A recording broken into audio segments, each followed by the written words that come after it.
Hi students, நான் உங்கள் கபிலன். இன்னைக்கு தினமணியில் ஏப்ரல் 25 பார்க்க போகிறோம். இன்னைக்கு இம்பார்ட்டன்ட் நாள் என்ன அப்படின்னு பார்த்தீங்கன்னா வேர்ல்டு பென்குயின் டே. அது ஒரு இம்பார்ட்டன்ட் டே, அது என்னன்னு பார்ப்போம்.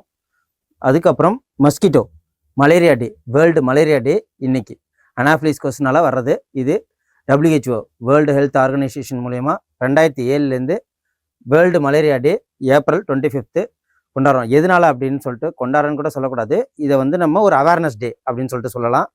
எதனால அப்படின்னா ஆப்பிரிக்காவில் இந்த அனாஃபிலிஸ் கொஸ்டினால மலேரியானால ஒரு வருஷம் அந்த 2007 ஏகப்பட்ட பேர் இறந்தாங்க. வருஷத்துக்கு 3.3 பில்லியன் மக்கள் இந்த அனாஃபிலிஸ் கொசு கடிக்கிறதுனால மலேரியானால இறந்து போகிறாங்க. மலேரியா எப்படி இதாகும் அப்படின்னு பார்த்தீங்கன்னா, அது எவ்ரி 6 o'clock, அதாவது ஈவினிங் 6 o'clock ஆனால் ஜுரம் வர ஆரம்பிச்சிடும். நடுக்க ஜுரம், ஹை ஃபீவர் வரும். ஸோ அதை மாத்திரையெல்லாம் போட்டு அதை நீங்கள் நைட் இருந்தீங்கன்னா காலையில் ஜுரம் விட்டுடும். அட் த சேம் டைம் டே ஃபுல்லாக எதுவும் இருக்காது. நைட் 6 மணி ஆனால் ஜுரம் வர ஆரம்பிச்சிடும். இதுதான் அந்த மலேரியாவுக்கு உண்டான சிம்டம்ஸு. ஸோ இது ரொம்ப பாடியெல்லாம் உருக்கிடும். அது என்னன்னு பார்ப்போம். ஓகே, ஸோ இன்னைக்கு நம்ம பார்க்க போகிறது தினமணி. இன்னைக்கு தினமணி ஏப்ரல் 25. ஸோ செம்மையான ஒரு விஷயம் இருக்குது. என்ன அப்படின்னா டிஸ்குவாலிஃபிகேஷன். இது கான்ஸ்டியூஷனில் சொல்லுவோம். கான்ஸ்டியூஷனில் ஷெட்யூல் 10 டிஸ்குவாலிஃபிகேஷனை பற்றி சொல்கிறாங்க.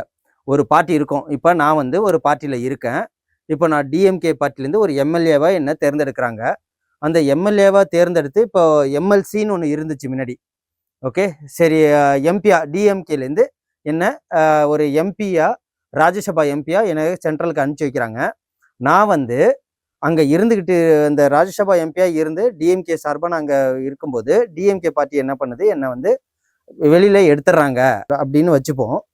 நான் ஏடிஎம்கேல போய் ஜாயின் பண்ணுறேன்.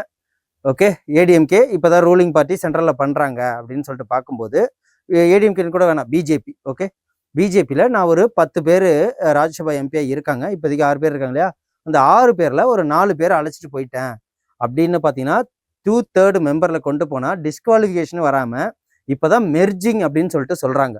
ஏன்னா ஸ்டெபிலிட்டியை கொண்டு வரணும் அப்படின்னு சொல்லிட்டு ஒரு கம்பெனி பார்ட்டி ஒரு அவங்களால தேர்ந்தெடுக்கப்பட்ட ஒரு ராஜ்யசபா எம்பி அவங்கள அது தகுதியற்றவர் அப்படின்னு சொல்லிட்டு அவங்கள பார்ட்டிலேருந்து நீக்கிறாங்க. அடிப்படை உரிமையிலேருந்து நீக்கிறாங்கன்னா அவங்க டிஸ்குவாலிஃபிகேஷன் தான் ஆகணும்.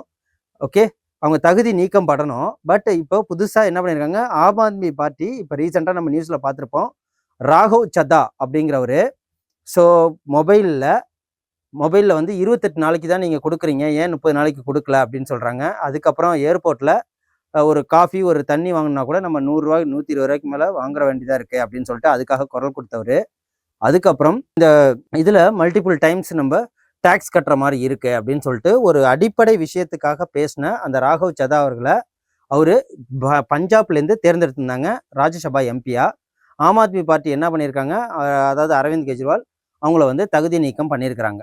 ஓகே, அவங்கள ராஜ்யசபா எம்பிலேருந்து எடுத்துட்டாங்க. இவர் என்ன பண்ணியிருக்கிறாரு அப்படின்னா, ராஜ்யசபா எம்பிக்காக தேர்ந்தெடுக்கப்பட்ட ஆம் ஆத்மி பார்ட்டியில் ஒரு 6 பேரை 7 பேர், மொத்தம் 10 பேர் அதில் எம்பினா ஒரு 7 பேரை அவங்க தன்னோட வசம் கொண்டு பிஜேபியில் இணைச்சிட்டார். ஸோ இப்போ ஆம் ஆத்மி பார்ட்டி எகெயின்ஸ்டாக வந்ததுனால அவருக்கு எம்பிங்கிற அந்த போஸ்டிங் போயிருக்கணும். பட் இப்போ அப்படி இல்லாமல் மெர்ஜிங் அப்படின்னு சொல்லிட்டு ஒரு புது வேர்டு ஒன்று கொண்டு வராங்க. ஓகே, ஸோ மெர்ஜின்னு சொல்கிறாங்க, மெர்ஜ் அப்படின்னு சொல்லிட்டு சொல்கிறாங்க. டிஸ்குவாலிஃபிகேஷன் தானே சொல்லணும்.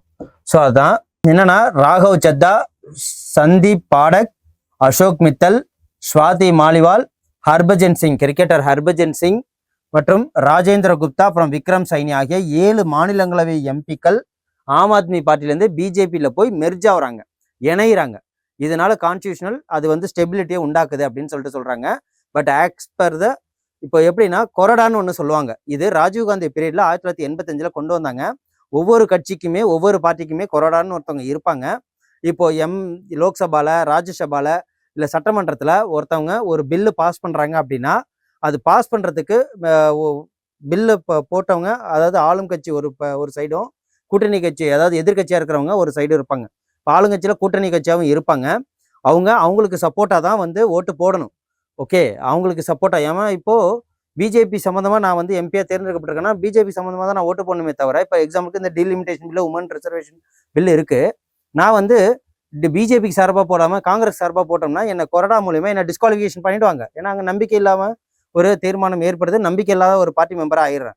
ஸோ ஆட்டோமேட்டிக்காக டிஸ்குவாலிஃபிகேஷன் ஆகிடுவோம். ஸோ அந்த அதில் தான் இந்த கொறடா அப்படிங்கிறவங்களுக்கு குவாரம் சொல்லுவாங்க. அந்த கொறடா அப்படிங்கிறவங்களுக்கு விப்புன்னு சொல்லுவாங்க. கொறடானா விப்பு. ஸோ இது இப்போதான் இதெல்லாம் வருது, கொறடா விப். ஸோ இதுதான் பார்க்குறோம். அது மட்டும் இல்லாமல் இப்போ டிஸ்குவாலிஃபிகேஷனுக்கு இது என்ன அப்படின்னா ஆர்டிக்கிள் என்ன சொல்லுது. டிஸ்குவாலிஃபிகேஷன் ஆர்டிக்கிள் 102 இது எந்த எம்பி.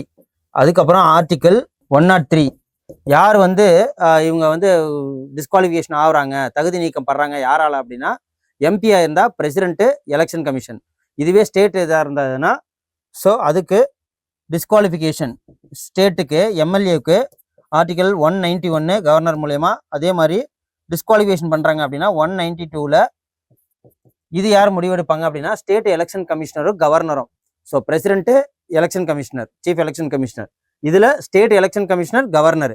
ஆர்டிகல் பார்த்துக்குங்க.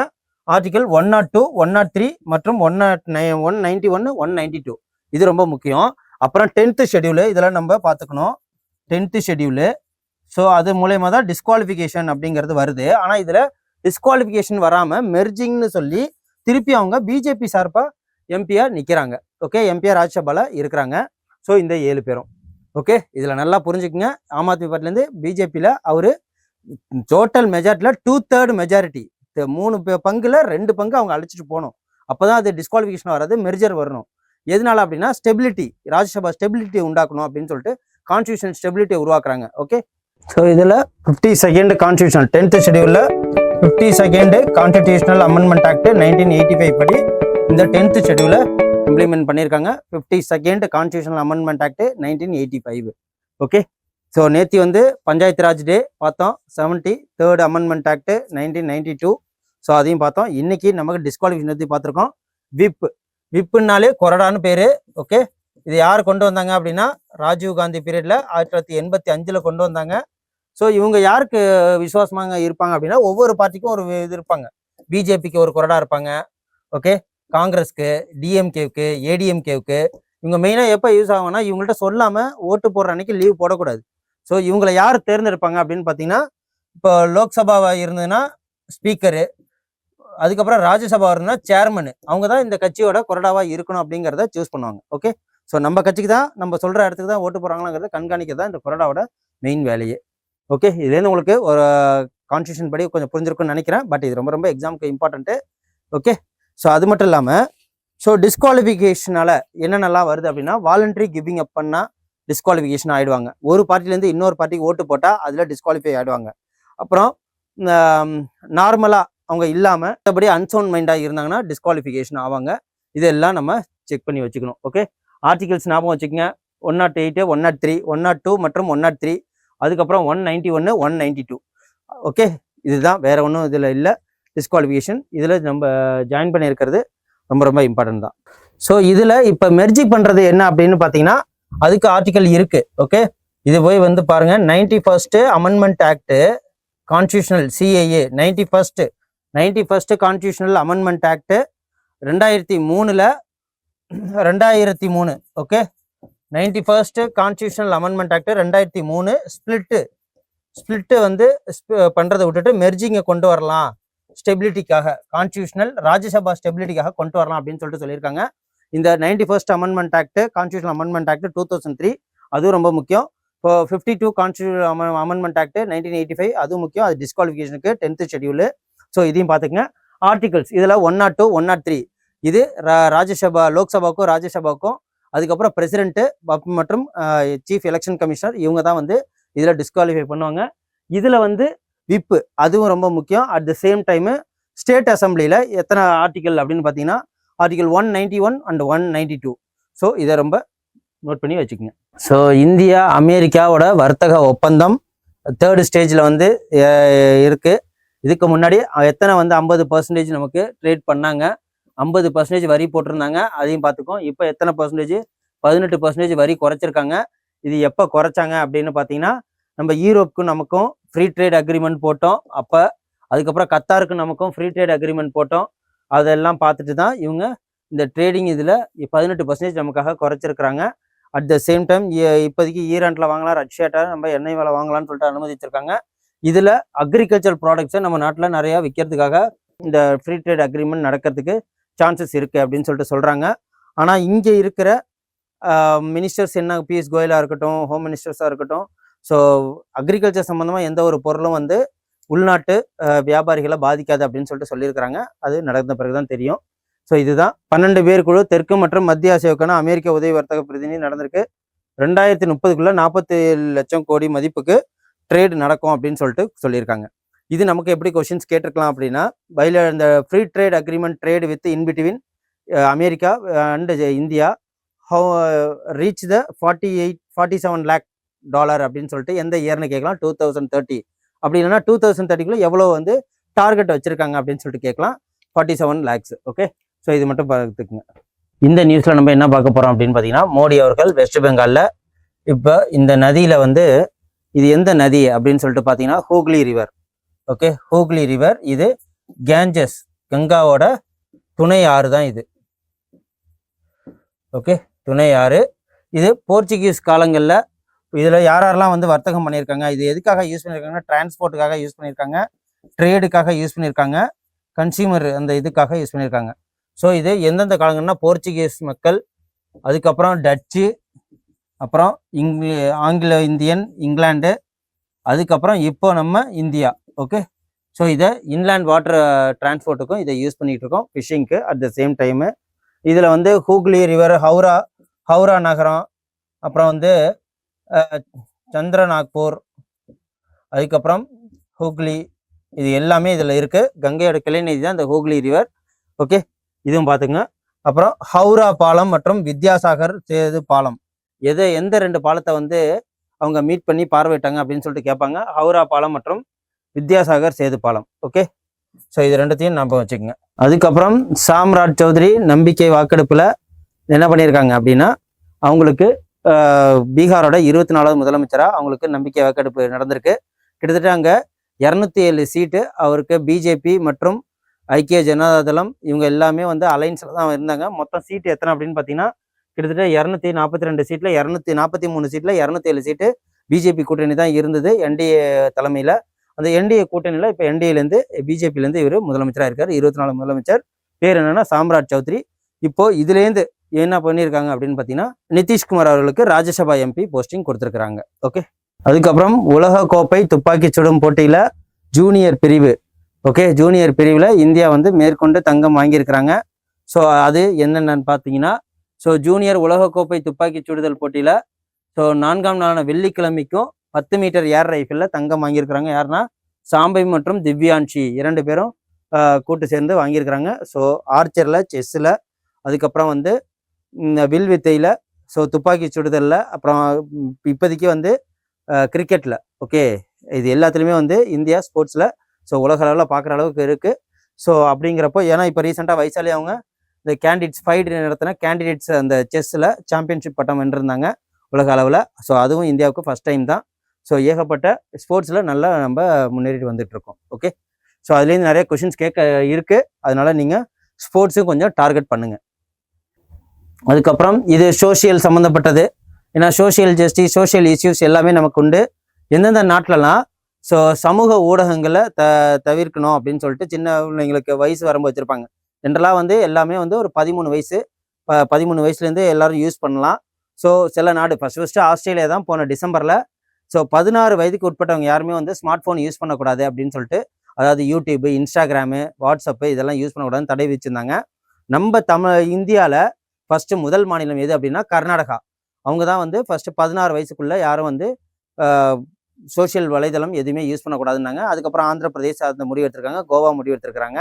அது எல்லாமே சட்டமாக்கப்பட்டிருக்கு. இதில் ஃபஸ்ட்டு ஆஸ்திரேலியா. ஓகே, ஆஸ்திரேலியா பாருங்கள். ஸோ 4.95 கோடி ஆஸ்திரேலியா டாலர் வரை இதில் அபராதம் விதிப்பாங்க. சின்ன பிள்ளைங்க யூஸ் பண்ணாங்கன்னா 16 வயதுக்கு உட்பட்டவர்களுக்கு யூஸ் பண்ணக்கூடாதுன்னாங்க. அப்புறம் ஆஸ்திரியாவில் 14 வயது, அப்புறம் போலாந்தில் 15, நார்வே, ஜெர்மனி 13 முதல் 16 வயது வரைக்கும், இத்தாலி. ஸோ இவங்க எல்லாருமே வந்து இதை ஸ்மார்ட் ஃபோன் யூஸ் பண்ண தடை வச்சுருக்காங்க. ஏன்னா அது மென்டலி சிக்காகிறாங்க. At the same time concentration miss ஆகுது. ஸோ கரிக்குலமில் இன்ட்ரெஸ்டாக இருக்க மாட்டாங்க. ஸோ இதனால் அரகன்ஸ் அதிகமாகுது, தூக்கம் கம்மியாகுது, பாடி ஹெல்த் எல்லாமே ஆகுது, மென்டலி அவங்க ஸ்ட்ரெஸ் ஆகிறாங்கன்னு சொல்லிட்டு தான் இந்த முடிவு எடுத்துருக்குறாங்க. அதுக்கப்புறம் துருக்கியில் 15 வயசு, கிரீஸு இது எல்லாமே. அதுக்கப்புறம் ஆசியாவில் இந்தோனேஷியாவில் தான் ஃபஸ்ட்டு மார்ச் 28ஆம் தேதி தான் 16 வயசுக்கு உட்பட்டவங்க இந்த சோஷியல் மீடியா யூஸ் பண்ணக்கூடாது, ஸ்மார்ட் ஃபோன் அப்படின்னு இருக்காங்க. சீனாவும் இதுக்கு வந்து மைனர் மோட் அப்படிங்கிற ஒரு திட்டத்தின் மூலம் சிறுவர்கள் அதிகமாக ஒரு பகுதியை, அதாவது ஸ்லீப்பிங் மோட் பகுதியை யூஸ் பண்ணாங்க. அந்த பேர் என்னன்னு பாருங்க, மைனர் மோட். மோட்னா என்ன? இந்த இதுலலாம் இருக்கும் தெரியா, மியூட்டு தான் இந்த மோட்டுன்னு நினைக்கிறாங்க. இந்த மியூட்டு. ஸோ இதெல்லாம் இருக்கும் இல்லைங்களா, ரிமோட் கண்ட்ரோல், அதிலலாம் மியூட்னு ஒன்று இருக்கும் இல்லையா, அதே மாதிரி தான் மைனர் மியூட்னு சொல்லிட்டு சீனா ஒன்று யூஸ் பண்ணுறாங்க. அதுக்கப்புறம் கர்நாடகா மாநிலம் தான் ஃபஸ்ட்டு 16 வயசு. அப்புறம் ஆந்திரா, கோவா போன்ற மாநிலங்கள்லாம் இதில் இது பண்ணுறாங்க. மொத்தம் வந்து வேர்ல்டில் இப்போ ஃபுல்லாகவே சின்ன குழந்தைங்களுக்கு, மைனர் குழந்தைங்களுக்கு 16 வயசுக்கு உட்பட்டவங்க யாருமே வந்து, அது இல்லாமல் கம்பெனிகளுக்கும் ஸோ இப்போது அவங்க இத்தனை வயசுக்கு மேலே அதை டவுன்லோட் பண்ணக்கூடாது, அதை பார்க்கக்கூடாதுன்னு சொல்லிட்டு அவங்களுக்கும் ரெஸ்ட்ரிக்ஷன் உண்டாக்க சொல்லியிருக்கிறாங்க.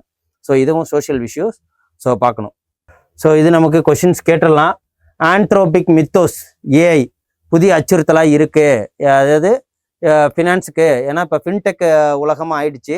ஸோ ஏகப்பட்ட பேர் மியூச்சுவல் ஃபண்டு அப்படின்னு சொல்லிட்டு, ஜிபே, பேடிஎம் அப்படின்னு சொல்லிட்டு ஃபோன்லேயே வந்து பண பரிவர்த்தனை பண்ணுறோம். சைபர் கிரைம் நடக்குது. ஸோ ஃபாரெக்ஸு, ட்ரேடிங், அது இதுன்னு சொல்லிட்டு ஏகப்பட்ட பணத்துக்கு வந்து இருக்கிற பணத்தை எல்லாமே, அப்புறம் டிஜிட்டல் அரெஸ்ட் இதெல்லாம் நடக்குது இல்லைங்களா, அதே மாதிரி தான். ஸோ நிதியமைச்சர் எச்சரிக்கை எடுத்திருக்காங்க, ஆந்த்ரோபிக் மித்தோஸ் ஏஐ புதிய அச்சுறுத்தலை ஏற்படுத்துது.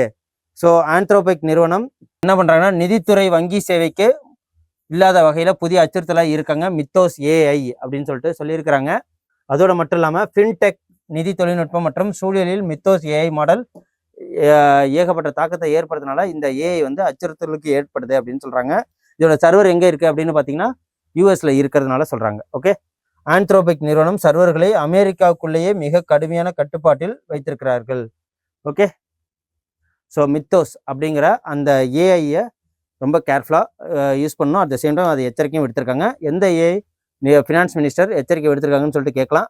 So Mythos AI app. Okay, so ஃபஸ்ட்டே சொன்னால் இன்றைக்கி 25 வேர்ல்டு மலேரியா டேன்னு ஒன்று சொன்னோம் இல்லைங்களா, அதான் இது. உலக மலேரியா தினம். ஆனோஃபிலிஸ் கொசுனால இந்த மலேரியா எல்லாருக்கும் வந்து பரவுது. அட் த சேம் டைம் இந்த வருஷத்துக்கு என்ன தீம் அப்படின்னு பார்த்தீங்கன்னா, கருப்பொருள் என்ன அப்படின்னு பார்த்தீங்கன்னா, மலேரியா ஒழிக்கும் முனைப்பு, நம்மால் இயலும், நாம் செய்தே தீர வேண்டும் அப்படிங்கிறது. இவ்வளோ பெரிய கருப்பொருள் எக்ஸாம்பிள் கேள்வி கேட்க மாட்டாங்க, 4 மட்டும் தான் கேட்பாங்க.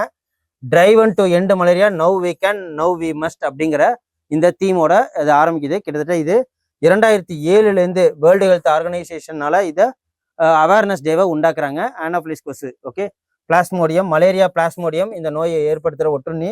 அந்த கொசு பேர் என்ன அப்படின்னா ஆனோஃபிலிஸ் மஸ்கிட்டோ. இது ஒரு பெண் கொசு. ஓகே, பெண் ஆனோஃபிலிஸ் அப்படின்னு சொல்லிட்டு சொல்கிறது.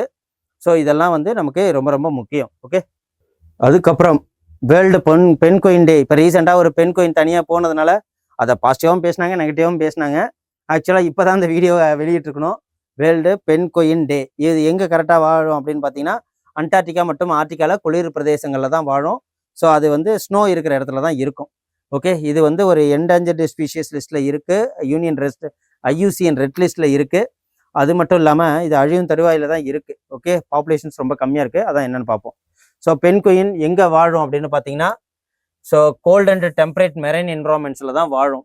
ஓகே, அதான் இது அண்டார்டிகா ஐலாண்டு, கோஸ்டல் ரீஜியன் மற்றும் சி ஐஸு.